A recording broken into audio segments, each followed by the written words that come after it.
We turn to men's basketball.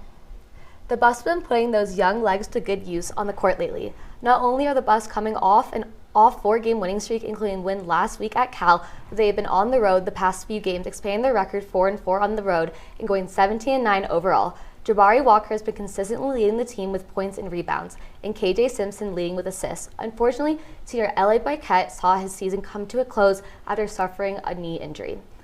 But sophomore Nick Clifford was able to display his talent more on the court, showing his aggression in defense and putting up double-digit points as well in several games. CU is back on the road, but stay in California to face off against Stanford tomorrow night at 8 p.m. Thank you, Troy. The CU women's volleyball team's hard work this past season was evident both on and off the court. The Buffs finished their season with a record of 15-14 overall and 6-14 in conference play. 3 of the CU players earned all Pac-12 honorable mentions this past season on and off the court. 11 players earned Pac-12 fall honorable. To be named to this list, the students' athletes must maintain a 3.3 GPA or higher. Looking to build off the seasons, the Buffs will look back to bounce bigger, better, and stronger next year. Last week at the Husky Classic, Eduardo Lola Herrera set a new school record in the men's 3,000-meter run. He finished seconds with 7 minutes and 42 seconds, surpassing the previous time set in 1998 by 4 seconds. Herrera becomes the only CU male runner to hold 2 distance school records since he set the 1,500-meter record last year. There is so much snow that after the first quarter, the game got moved inside. Even with the unpredictable weather, the Buffs battled it out. By the fourth quarter, the Buffs held a 12-9 lead. The Cardinals fought back and tied the game 13-13 going into overtime. Sadie Grozier, attacker, scored the game winner for the Buffs, ending the game 14-13. The Buffs will travel to Cambridge, Massachusetts this weekend, where they'll battle Harvard University. Let's hope it's not as snowy. You guys? Okay, what are you guys? We are Buffs Bananas. Yes, and you're always in the first row? Oh, yeah. Absolutely, we have to. Is it fun? Is it hot in there?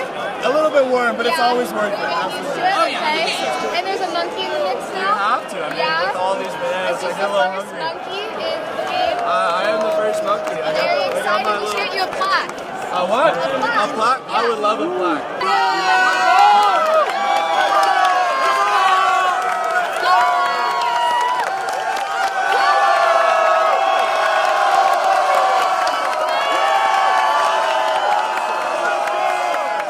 This is from the journalism school here at CU. Okay. Okay, what's your name? I'm Phil Krenzel. And how are you feeling today? You think the Buffs will win, obviously. Go Gophers, row the boat, Sky and Ba. And did you fly in for this game? No, I live here. You live here, and you're supporting the wrong team, I see. The right team. Are you sure about that? 100% correct. Yeah, and what do you think the score will be today?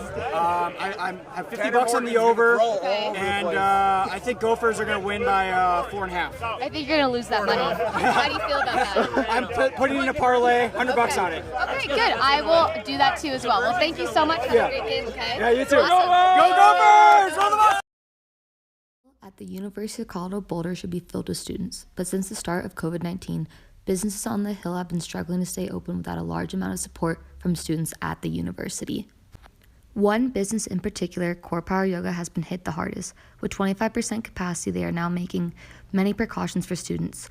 Core Power Yoga offers hot yoga with different levels of difficulties, and since COVID-19, each class has had a cap on students, from 45 people to a class to now only 12. Walking in, you will have your temperature checked as well as a mask policy throughout the whole studio. Socially distanced mats have been placed around the studio and must be abided through their policy.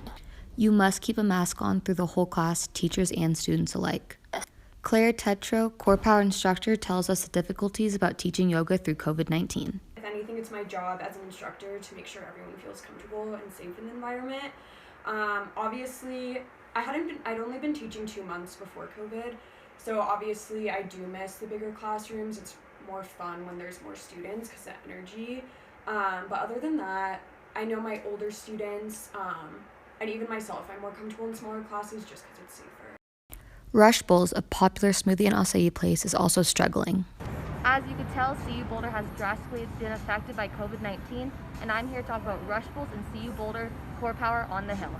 Taylor Olson, assistant manager at Rush Bowls, told me how they're handling COVID-19. There tends to be a lot of coworkers getting tested and stuff, so we're short-staffed.